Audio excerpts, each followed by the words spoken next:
ترکی England ہماری جماعت گئی تھی، تو میں قونیہ گیا، وہاں ہماری تشکیل نہیں تھی، لیکن میں نے کہا وہاں مولانا روم کے دربار پہ حاضری دینی، تو وہاں سے 900 کلومیٹر دور تھا، تو ہم فلائٹ لے کر گئے۔ میں حیران، دنیا میں پہلا مزار دیکھا جہاں ٹکٹ لگا ہوا تھا 20 لیرہ، 20 لیرہ کا مطلب کوئی 900 روپیہ، 45 روپے کا لیرہ تھا بھی جب ہم گئے۔ تو دنیا کا واحد دربار دیکھا، مزار دیکھا جہاں ٹکٹ لگا ہوا تھا، اتنے لوگ آتے ہیں، اور حیرت کی بات ہے کہ غیر مسلم زیادہ تھے، مسلمان کم تھے، عورتیں مرد، اور وہاں کھڑے ہوتے ہیں، باقاعدہ ان کی ڈیوٹی ہے کہ وہ، چونکہ ہمارے مغرب کی عورتیں ہوتی ہیں بیچاری، بہت مختصر لباس ہوتا ہے، تو ان کو وہ دیتی ہیں پورا عبایا دیتے ہیں، وہ عبایا پہن کے جاتی ہیں، سر سکارف پہن کے جاتی ہیں، پھر دوسری طرف سے نکلتی ہیں تو اتار کے ان کے حوالے کر دیتی ہیں۔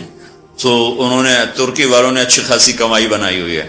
تو وہاں حاضری ہوئی تو مجھے یہ شعر یاد، شمس تبریز بھی ساتھ ہی، ان کی قبر ساتھ ہے، وہاں بھی ہمیں لے گئے۔ مولانا روم بڑے علم والے تھے، لیکن وہ خشک علم تھا جس میں کوئی معرفت کی چاشنی نہیں تھی، سوز و ساز نہیں تھا، سوز و گداز نہیں تھا، عشق و محبت نہیں تھی، خالی قیل و قال تھا۔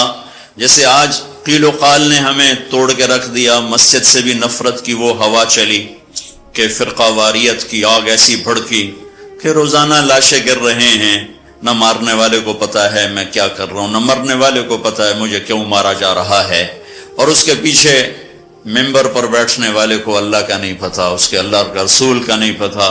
اس نے، اور خاص طور میرے بر صغیر میں اتنی نفرت ہے کہ ایک دوسرے کو سلام بھی نہیں کرتے، مصافحہ بھی نہیں کرتے، ایک دوسرے کے پیچھے نماز بھی نہیں پڑھتے، انتہا ہو گئی ہے نفرت کی۔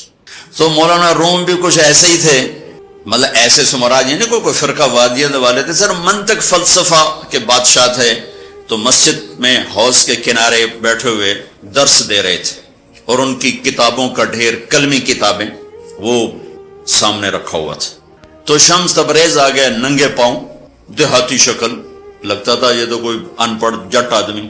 تو آ کر انہوں نے بڑے بھول پن سے کہا، مولوی صاحب این چیز، یہ کیا ہے؟ تو مولانا روم نے یوں دیکھا تو بڑے تکبر سے کہا، این است کہ تو نمی دانی، بھائی یہ وہ ہے جو تو نہیں جانتا، تو چٹا ان پڑھ، میں تجھے کیا بتاؤں یہ کیا ہے۔ وہ ایک دم آگے بڑھے، وہ کتابوں کو جو یوں دھکا دیا وہ ساری حوض میں جا گری۔ اب وہ زمانہ پریس کا تو تھا نہیں، میں چلو 2-4 اور لے کے آ جاؤ، وہ تیرا بیڑا غرق و بدبخت، اور تو نے میری ساری زندگی کی محنت برباد کر دی۔ تو شمس تبریز مسکرائے اور حوض میں اترے، اور یوں ساری کتابیں خشک نکال کے باہر رکھ دی، ایک کاغذ نہیں بھیگا ہوا۔ یہ کرامات اولیاء ہے۔ مولانا روم، این چیز، یہ کیا ہے؟ تو انہوں نے مسکرا کے کہا، این است کہ تو نمیدانی، یہ وہ ہے جو تو نہیں جانتا۔ بس پھر مولوی روم مولانا روم بن گئے، انہیں فلسفے بھی بھول گئے۔ اس کو ہمارے شاعر خواجہ غلام فرید رحمت اللہ علیہ نے کہا ہے، سکھری تروش منصوری نو، ہن ٹھپ رکھ کنز قدوری نو، ہادی نہ سمجھ ہدایہ، کافی نہ سمجھ کفایہ، کر پرز شرع وقایا، ایو دل قرآن کتابے۔ یہ ہماری زبان کی شاعری ہے سرائکی کی۔ مزدار قصہ تھا، آپ کو سنا دیا۔